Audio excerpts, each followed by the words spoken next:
Assalamualaikum warahmatullahi wabarakatuh. Selamat pagi anak-anakku kelas 5, yang mana pada pagi hari ini kita melanjutkan pelajaran 3, yaitu agama,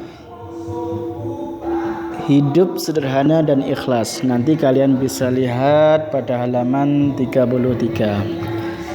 Dan nanti Pak Wito akan membacakan poin-poinnya yang penting. Nanti kalian baca yang detailnya anak-anakku ya. Nah, ini salah satunya saya Pak Wito kasih penjelasan tentang hidup sederhana. Nah, ini satu pengertian sederhana. Anak-anak, dalam hidup sederhana ini tidak berarti miskin ya, atau pelit, atau menyiksa diri. Nah, tetapi hidup sederhana ini adalah hidup yang seimbang, pola pikirnya, pola hidup yang seimbang, tidak berlebihan dan mampu mementingkan sesuatu yang lebih dibutuhkan. Itu adalah hidup sederhana. Nah, selanjutnya kesederhanaan. Nah, ini anak-anakku, kesederhanaan ialah kemampuan untuk ikhlas menerima yang ada, berusaha untuk berlaku adil dan bersyukur atas setiap rezeki yang diberikan dengan tetap menggunakannya pada hal-hal yang bermanfaat dan berarti. Jadi ini adalah kesederhanaan. Jadi anak-anak, ketika kalian punya uang banyak atau punya barang-barang yang banyak, itu harus dimanfaatkan dengan sebaik-baiknya. Kalau punya uang banyak buat apa?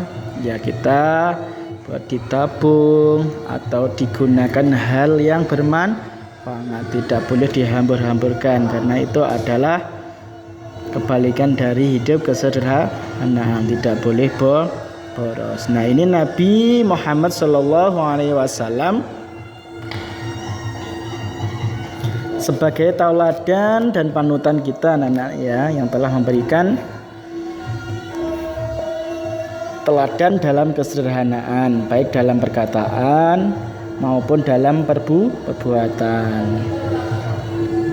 Dalam berbicara, beliau senantiasa menggunakan kata-kata yang sederhana. Kadang-kadang beliau diam, tidak berbicara kecuali hal-hal yang sangat berguna. Itu adalah suatu tauladan tentang Nabi Muhammad tentang kesederhanaan. Nah, kita lanjutkan anak-anak, yaitu tentang ayat kesederhanaan. Ini bisa nanti kalian hafalkan juga bisa. Nah, ini dalam surat Al-Furqan ayat 67. A'udzu billahi minasyaitonir rajim. Walladzina idza anfaqu lam yursifu wa lam yaqturu wa kana baina dzalika qawama. Saya ulangi lagi ya anak-anakku, biar kalian nanti hafal makhrajnya, panjang pendeknya kalian juga harus diperhatikan. Walladzina idza anfaqu lam yusrifu wa lam yaqturu wa kana baina dzalika qawama. Saya ulangi sekali lagi, kalian bisa simak ya anak-anakku. Walladzina idza anfaqu lam yusrifu wa lam yaqturu wa kana baina dzalika qawama. Dan orang-orang yang apabila belanjakan harta, mereka tidak berlebihan dan tidak pula kikir, dan adalah pembelanjaan itu di tengah-tengah antara yang demikian. Ini adalah surat Al-Furqan ayat 67 tentang kesederhanaan. Nah, kita lanjut anak-anakku, halaman 34. Ini juga ada Allah melarang perbuatan berlebih-lebihan. wala tusrifu innahu la yuhibbul musrifin, yang artinya janganlah berlebih-lebihan, sesungguhnya Allah tidak menyukai orang-orang yang berlebihan. Nah, kalau punya barang, punya uang, sekali lagi kalian digunakan dengan yang bermanfaat. Jangan sampai dihambur-hamburkan. Itu adalah hidup sederhana. Kita lanjutkan, ada lagi ini surat Al-Isra, yaitu ayat 26 sampai 27. Wala tubadzirul, saya ulangi, wala tubadzir tabdzira innal mubadzirina kanu ikhwana syayatin wa kana syaitanu lirabbih kafura. Nah, ini sudah jelas anak-anakku, dan janganlah kamu berhambur-hamburkan hartamu secara boros. Sesungguhnya pemborosan itu adalah saudara-saudara setan. Jadi kalau kamu pengen jadi temannya setan, otomatis kalian harus boros. Tapi kalau kamu tidak pengen menjadi temannya setan, kamu harus hidup sederhana. Jangan sampai menghambur-hamburkan harta. Nah, ini adalah manfaatnya anak-anak. Manfaatnya hidup sederhana. Pola hidup sederhana memiliki banyak manfaat, di antara sebagai berikut. A. Orang yang hidup sederhana berarti telah mengamalkan ajaran agama atau perintah Allah Subhanahu wa ta'ala, dan orang tersebut mendapatkan pahala. Ini manfaatnya satu. Kedua, orang yang hidup sederhana berarti telah mampu melawan godaan setan yang mendorong hidup boros. Nah, ke C, D, E, F nanti kalian juga bisa dibaca sendiri. Terus saya lanjutkan tentang ikhlas, anak-anakku ya. Ikhlas. Nah, ikhlas adalah atau berasal dari kata ahlasho, yang artinya bersih, murni, tanpa campuran. Ini namanya ikhlas. Niat ikhlas berarti niat yang bersih, murni, hanya semata-mata untuk Allah Subhanahu wa ta'ala. Jadi kalau kalian ingin ikhlas, semata-mata hanya untuk Allah Subhanahu wa ta'ala. Ya, ciri-ciri orang ikhlas apa anak-anakku? Nah, ini ciri-ciri orang ikhlas. Nah, ini ada: beramal dengan sungguh-sungguh tanpa mengharapkan pujian dari manusia. Ini adalah ciri-ciri orang ikhlas. Tadi enggak, aku pengen dipuji, aku tak ngasih uang 1 juta biar dipuji manusia. Nah, itu berarti tidak semata-mata untuk Allah, tapi semata-mata biar kalian dipuji manusia. Itu adalah ciri-ciri yang tidak ikhlas. Kalau yang ikhlas bagaimana? Beramal dengan sungguh-sungguh tanpa mengharapkan pujian dari manusia. Itu yang kedua. Beramal dengan tekun dan rajin semata-mata karena tindakan itu adalah perintah Allah. Nah, selanjutnya C dan D nanti kalian bisa baca. Ini sudah dijelaskan perintah berbuat ikhlas dalam surat Al-Bayyinah ayat 5. Wa ma umiru illa liya'budullaha mukhlishina lahud-din حنفاء ويقيموا الصلاة ويؤتوا الزكاة وذلك دين القيمة. Nah, ini kalian bisa baca artinya kayak gini.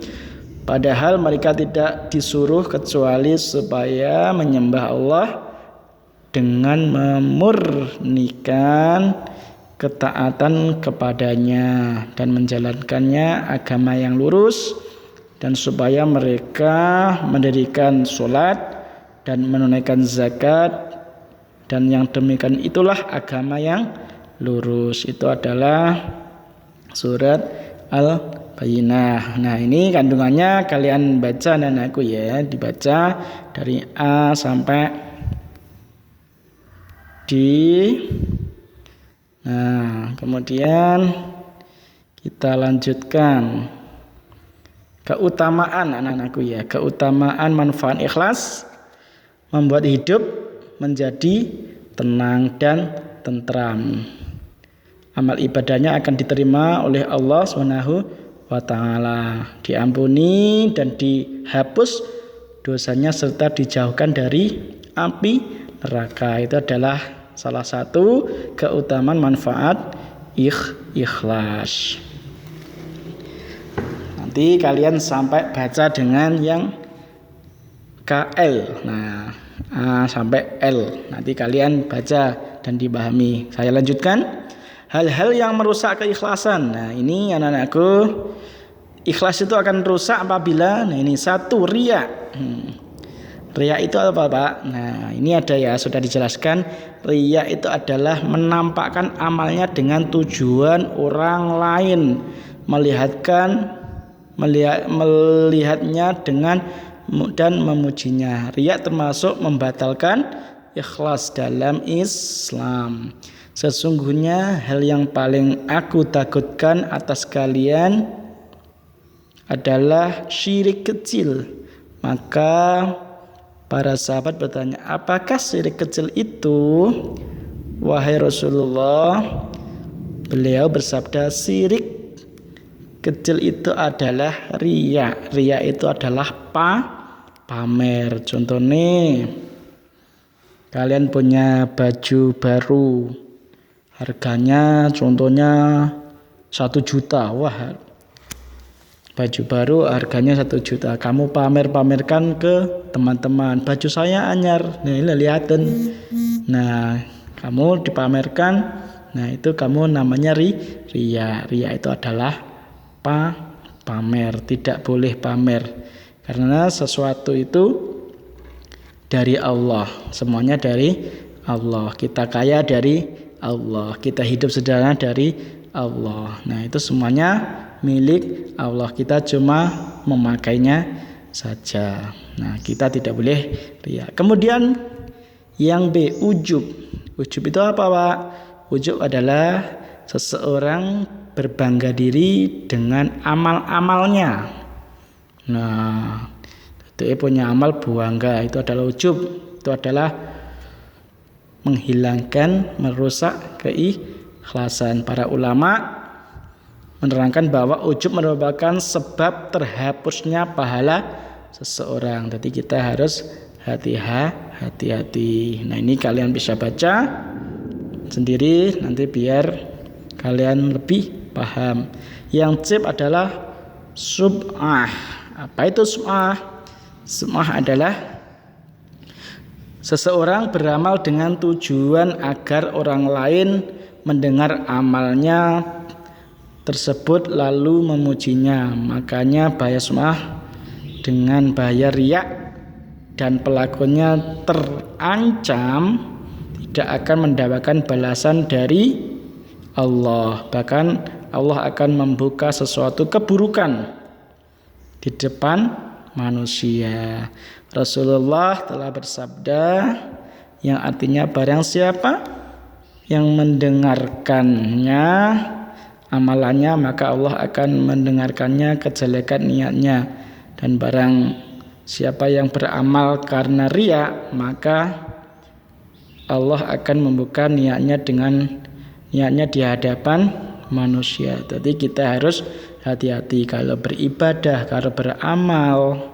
Contohnya saya beramal di masjid, ada kotak amal, temennya mengamal cuma 2.000. Nah, ini saya pamer, saya mengamal 100.000 nah, uangnya dilihatkan, ini teman-teman, saya menyumbang 100.000. Nah, itu adalah juga amalan yang tidak dibolehkan. Nah, itulah anak-anakku tentang pelajaran hari ini.